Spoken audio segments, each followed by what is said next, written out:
গোলাপগঞ্জে প্রবাসী বিএনপি নেতা new jersey state বিএনপির সাধারণ সম্পাদক আবুল কালামের পক্ষ থেকে প্রায় ২ শতাধিক পথচারীর মাঝে ইফতার সামগ্রী বিতরণ করা হয়েছে।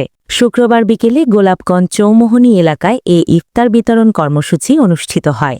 ইফতার বিতরণ কার্যক্রমে উপস্থিত ছিলেন গোলাপগঞ্জ উপজেলা নির্বাচনের সম্ভাব্য ভাইস চেয়ারম্যান পদপ্রার্থী ও পৌর যুবদলের যুগ্ম আহ্বায়ক বাদল আহমদ, তরুণ সমাজসেবক আবদুল্লাহ আল মাসুদ, ইমন আহমদ, মাহদি রহমান, বন্ধন ক্লাবের সভাপতি এম মাজহারুল ইসলাম হাসান, আরিফ আহমেদ সহ প্রমুখ। আজকে আমরা নিউ জার্সি স্টেট বিএনপির সাধারণ সম্পাদক আবুল কালাম ভাইয়ের উদ্যোগে পথচারীর মাঝে প্রায় ২০০ প্যাকেট ইফতারি আমরা বিতরণ করছি।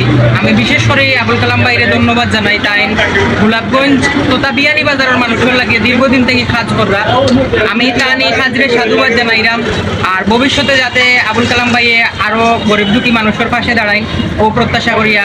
এ সময় পথচারী, শ্রমজীবী মানুষ সহ বিভিন্ন পেশার রোজাদাররা আবুল কালামের পক্ষ থেকে পাওয়া এ ইফতার প্যাকেট সাদরে গ্রহণ করেন।